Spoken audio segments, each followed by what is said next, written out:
जो उसके मंत्री हैं इतने कट्टर मुख्यमंत्री है, 3 तो जेल में चले गए। जनगणना हो बेईमानों को तो सबसे नंबर 1 हमारे ये केजरीवाल है। शाहीन खान और आप देख रहे हैं विकासशील भारत। दिल्ली में एक बार फिर शराब घोटाले को लेकर शराब घोटाले के बाद जो शराबी जिन है वो बाहर आ गया और बाहर आने की वजह यह है कि ईडी ने अपनी रिपोर्ट यानी चार्जशीट दाखिल की है कोर्ट के अंदर। इस कोर्ट में अब संजय सिंह और उप मुख्यमंत्री के बाद खुद मुख्यमंत्री का नाम भी उसमें आया है और इसी नाम के आने के बाद एक बार दिल्ली की राजनीति में आग लगने के बाद माहौल आप देख सकते हैं कि भारतीय जनता पार्टी ने एक बार फिर आम आदमी पार्टी को घेरने का काम शुरू कर दिया है। और सवाल वही कि जब दिल्ली के केजरीवाल कहते हैं कि वो जीरो यानी कि जीरो तरीके से एकदम घोटाले में उनका नाम है, लेकिन अब इतने बड़े घोटाले में खुद मुख्यमंत्री का नाम आ गया जो कहते थे कि वो जीरो तरीके से भ्रष्टाचार में है। और अब किस तरीके से, हालांकि केजरीवाल ने साफ इन आरोपों से इनकार कर दिया है कि ईडी का काम सिर्फ आरोप लगाना है और ईडी सरकार के कहने पर सरकार बनाने और सरकार गिराने का काम करती है। बहरहाल आप देख सकते हैं कि तमाम लोग दिल्ली की आम जनता है और भारतीय जनता पार्टी के कार्यकर्ता है वो तमाम लोग यहाँ पर इकट्ठा हो गए और लगातार ये मांग कर रहे हैं कि दिल्ली केजरीवाल इस्तीफा दो। क्यों मांग रहे हैं केजरीवाल? घोटाला हुआ है, घोटाला कर रहे जी, शराब घोटाला है, हर एक घोटाला यानी। हाँ जी, इसलिए हम लोग प्रदर्शन कर रहे हैं। इसलिए आप लोग प्रदर्शन कर रहे हैं और तमाम लोग क्यों आए थे यहाँ पे, क्यों इस्तीफा मांग रहे थे? इस्तीफा इसलिए मांग रहे हैं कि पहले तो इनने शराब का यहाँ पर इतनी वो किए, एज घटा दिए, हम लोगों ने प्रदर्शन किए, वो वापस आया।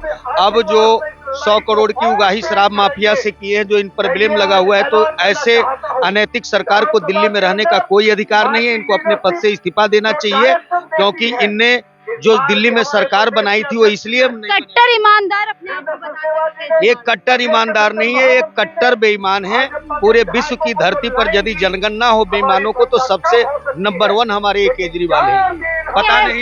पता नहीं कि इनके अंदर क्या है, थोड़ी सी भी जनमानस, इनकी नैतिकता का पतन हो गया है। लगता ही नहीं है कि ये भारतीय हैं।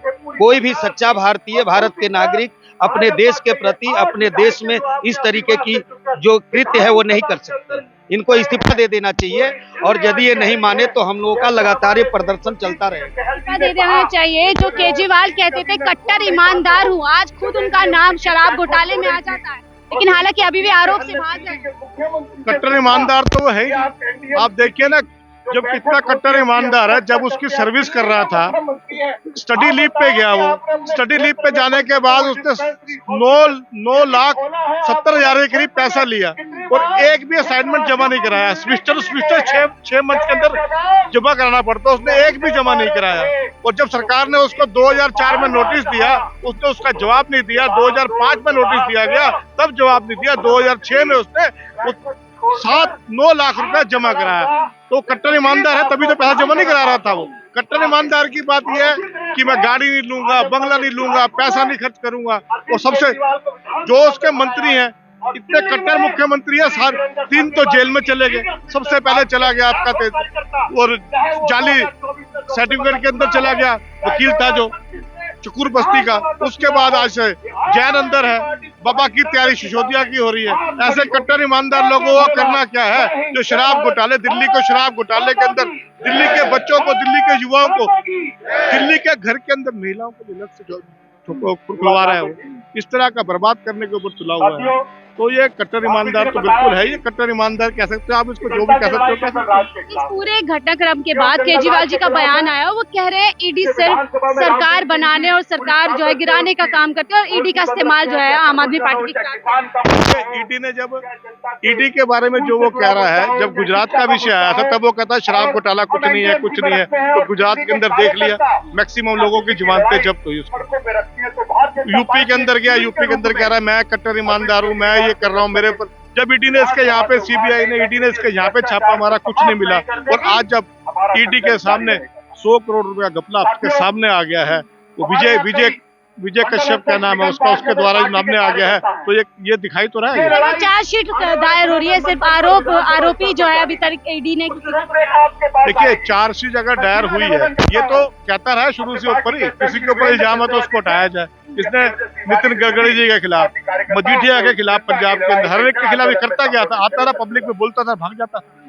तो आज तो चार्जशीट है।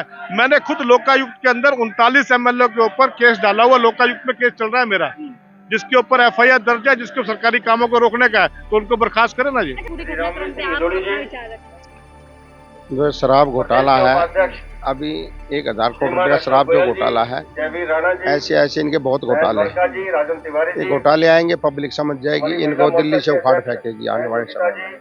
अब कह रहे दिल्ली समझ जाएगी। अभी एमसीडी चुनाव के वक्त पे ही कई आरोप आपने लगाए, लेकिन उसके बावजूद प्रचंड बहुमत के बाद आम आदमी पार्टी सत्ता में आ जाती है। नहीं, आम आदमी पार्टी सत्ता में उतने प्रचंड बहुमत से नहीं, बीजेपी बराबर की है, बीजेपी टक्कर बराबर की सीट है, लगभग सेम सीटें हमारी उनकी। बहुमत तो बहुमत होती है ना। बहुमत मगर ये कह रहे हो ना कि वो प्रचंड बहुमत से बराबर है, हम उनका ज्यादा डिफरेंस नहीं, 10-15 सीटों का डिफरेंस है सारा। बहरहाल जीत तो दर्ज कराई है, एक सीट से भी अंतर होता है। तो देखिए तमाम लोग हैं जो लगातार यही आरोप लगा रहे हैं कि जो केजरीवाल कट्टर ईमानदार होने की बात करते थे, आज एक के बाद एक तमाम वो घोटाले जनता के सामने आ रहे हैं, जिनमें सीधा सीधा किसी और का नाम नहीं बल्कि मुख्यमंत्री उप मुख्यमंत्री का नाम जो है पूरे घोटाले में आ रहा है।